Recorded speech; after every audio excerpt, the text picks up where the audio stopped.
Hello, Nia. Hello, Kenton. It's Bob Pa again. Day 164 still. This picture here, this was such a great day. Uh, your dad would always tell you no to anything. When you guys wanted pacifiers, he would tell your mom they were too expensive, but he would turn around and go get $30 worth of Sonic shakes. Uh, he did not want to spend any money on you kids. He did not understand why you needed jackets or anything else.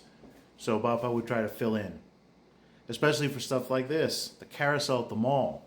Your dad had taken your mom there and they were hanging out there and he liked to go get stuff, but he wouldn't take you to the carousel. Well, Papa likes to step in because that's who Papa is and that's what Papa should do. So one day I got you and Kenton, and I forget where everybody else was, but I took you guys to the mall to go have a Papa, Nia, and Kenton day. And I was going to take Kenton on his first carousel ride. Nia, you absolutely loved it. I put you on the horse. Of course, you gave the horse a name. I think you gave the horse 3 different names, depending on the moment that I was talking to you. But Kenton was not having it. I put him on a horse. Even though I held him there, he just didn't like it. It wasn't until I put him and I held him and just held him with me or we sat down that he was happy. Then he was fine. Then he was okay. And then we laughed and we walked around as the carousel went on. I think we went 3 times around and around. And you always had to turn around and give us one of these cheesy smiles and just laugh and talk about how much fun you had. And it was a unicorn that you were riding, not a horse. I did get Kenton to agree I got Kenton to agree to get on the little chair. They have a little bench. It's not a horse. And that he seemed to do just fine. He loved it so much. And then we discovered something.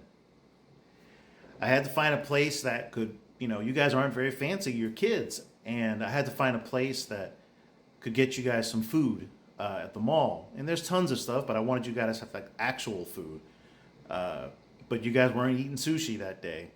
So I got Popeyes. They had French fries, they had chicken nuggets, they had drinks and stuff like that. Kenton, I brought him some milk. But this right here, Popeyes mac and cheese. From the very first bite, Kenton, you were in love with that and you wanted that ASAP. So much so that later on, whenever we brought home Popeyes or something like that, you saw that logo and you would drop everything to go get you some Popeyes mac and cheese. I let you taste it. I let you taste it just once to see if you would eat it, and see how you would do with it. Maybe it didn't appeal. You did not want to stop it. You kind of let it sit in your mouth for a bit, and that was it. You had to have it. You had to have it, bud. You were like, nope, and you would cry for it. And then I continued a tradition that we had.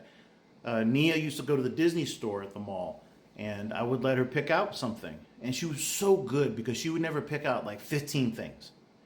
It was just a Papa thing. So pick out anything you want, anything at all. It's me and you, kid, and I'm gonna spoil you as much as I can.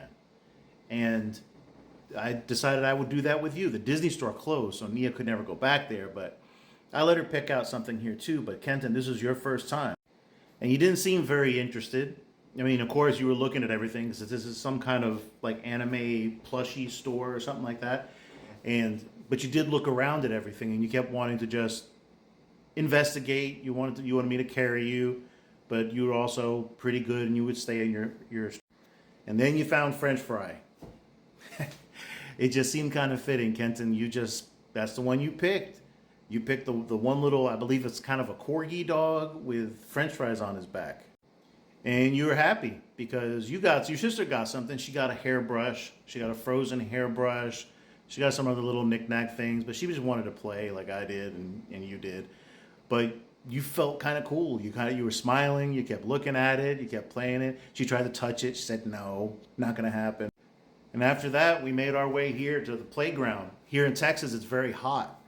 So these indoor playgrounds are great for us. And you guys went all the time. And I always let in this little closed off area. Nia, I let you go. I let you go play because you'd always come back when you needed help or something like that, and I'd keep an eye on you.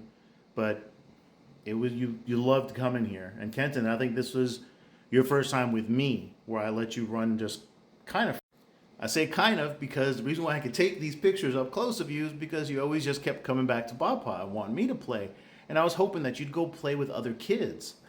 I tried to get you to climb the things. I kind of tried to I'd leave you and come back. And you wouldn't cry. You never cried. You just walk back to me and you'd lean on my leg or my shoulder and just hang out there. But no matter what I did, you would always come back. And I would try to urge you to play with other kids and hang out, but no, you'd always come back looking for me.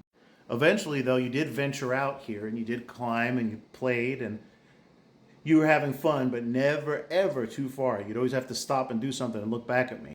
See, you'd always stop to make sure I was there. And I was just taking pictures because we used to send pictures. One, I always take pictures of everything, but I was always send pictures to your mom because she couldn't be there for whatever reason. And as you see here in this crazy picture, your sister does not miss a beat. When she's with Papa and alone like this, she has all the confidence in the world and she was just a savage, as she should be. She would just run and play and just so, it was so refreshing to see you guys so free and not so controlled. You did find a friend that day though, Kenton. And in our typical family fashion, how do I say this? We don't like to share. And I did have to get onto you that day because when he tried to play with you, you shoved him. And you said no, or something to that effect. And those were yours, and you did play. So I got onto you, but I mean, you're really little, so how much could I get onto you for? But like most kids, when you tell me it's your time to go and you're tired, it is time to go. But if you can see there, buddy, if you could zoom in, there was that little smile, though. It kind of let you know, like, hey, Papa, I'm still here and I'm still looking for you. And I knew it was time to go when this little brawl happened. Nia saw how much you were coming over to me, and Nia is very territorial. She feels she owned Grandma and Papa and Uncle Gabe. So she came over and she notified you because you were sitting next to me. She notified you that you had spent too much time with Papa and you needed to go play because it was her turn. And of course, you grabbed her dress and you started yanking on her dress to pull her away and push her away from Papa. So Papa said that was it. It was time to go. Sounded like everybody needed a nap. And like most adventures with Papa, this is how you guys ended up. By the time I got home, you guys were asleep. There goes Nia's she got a little cat thing from McDonald's, I think, or maybe from that place, a hairbrush, and a wand. And this is how you guys always end. I know this picture's sideways, but I can't fix it. But Kenton, there's you with your little French fry dog. We still have him. He's still here. Nia, Kenton, they're all waiting for you. All that stuff is still here. And this was such a good day. Just a day of just another grandpa adventure. I love you too. And I miss you so very much. And one day we're going to have more adventures.